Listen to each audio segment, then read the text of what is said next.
Joining us now to analyze today's headlines is Robert Jensen. He's an author and a professor of journalism at the University of Texas at Austin. Hi, Bob. Hello, Sonali. European finance ministers met today in Brussels ahead of a Eurozone summit to tackle the Greek financial crisis. Among them was Greece's new finance minister, Euclid Sakalotos, who replaced Mr. Yanis Varoufakis. The meetings are being seen as the start of a new round of negotiations over the Greek debt crisis. Greece needs immediate debt relief as it has literally run out of money and banks remain closed. It needs to meet a payment deadline of 3.5 billion euros to the European Central Bank by July 22nd. But European leaders, especially Germany, are reluctant to offer relief without a plan to cut services and pensions, even though the International Monetary Fund has admitted that Greece's debt is unsustainable and that there must be some writing off of debts. On Sunday, a majority of Greeks voted definitively to reject austerity measures. Bob, should we be seeing this whole story playing out in Europe as a showdown between two incompatible concepts, and that's neoliberal capitalism and democracy? Well, I might suggest we drop the modifier neoliberal and just recognize that capitalism itself in any form, which is a wealth concentrating system, has always been incompatible with real democracy, because democracy means distributing political power. I think we can also use this moment to recognize that capitalism is also inconsistent with ecological sustainability and try to think about alternatives. So, austerity is a term that's come to suggest people with power and people with money imposing conditions on the poor and working people of the world.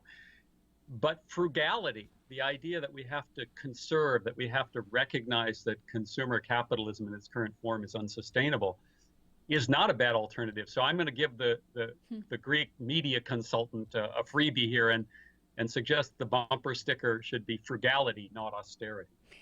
And here in the United States, the South Carolina Senate is voting today to take down the Confederate flag, weeks after a white supremacist massacred 9 African Americans in Charleston.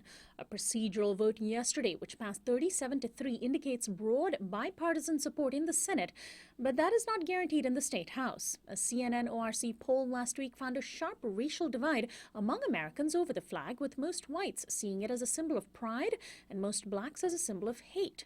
Whites with higher education were less supportive of the flag than less educated whites.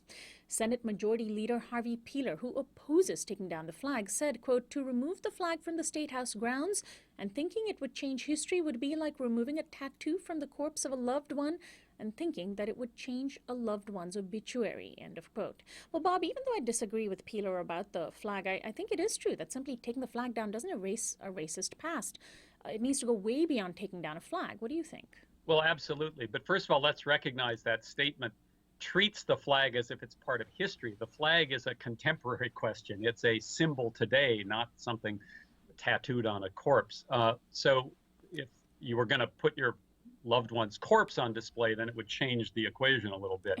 But you're absolutely right. This is a moment where white liberals who can feel superior to the overt white supremacy of the South that still lingers. I'm here in Texas and see it all the time. To not give in to that smugness and to recognize that the United States is a white supremacist country. There are overt white supremacists like the shooter in South Carolina, but we have a problem of a deeply embedded white supremacy in this culture, and that's about the distribution of resources and power. That's about police violence. That's about a lot of things that won't be corrected, as you point out, by bringing down a flag. Although it certainly could be a good first step. Absolutely. Finally, Associated Press has obtained the release of deposition documents from 2005 in a case of sexual misconduct by Bill Cosby. The documents reveal for the first time, in Mr. Cosby's own words, that he obtained Quaaludes, a synthetic drug popular in the 1970s, and that he offered them to women. The release documented questioning by Dolores Troiani, who was representing Andrea Constant, a woman accusing Cosby of sexual assault. Troiani asked, quote, "When you got the Quaaludes, was it in your mind that you were going to use these Quaaludes for young women that you wanted to have sex with?" Cosby replied, yes. Cosby fought against the release of the documents with his lawyer, saying it would, quote, "be terribly embarrassing for this material to come out." There are currently a number of cases alleging rape and sexual abuse against him. Well, Bob, these revelations ought to silence Cosby's defenders, has it? Well, let's hope so. But first of all, it's hard not to be cynical about a lawyer's claim that information that demonstrates that you drugged and raped younger women is embarrassing. Well, of course, embarrassing doesn't quite capture the fact that that's criminal behavior. The Cosby affair has been, in a very personal way, quite disturbing, not only because of Cosby's behavior, but the way in which people have supported him, the way he did a show after these revelations made it clear he was a long-term sexual predator. And people went to the show and people applauded him.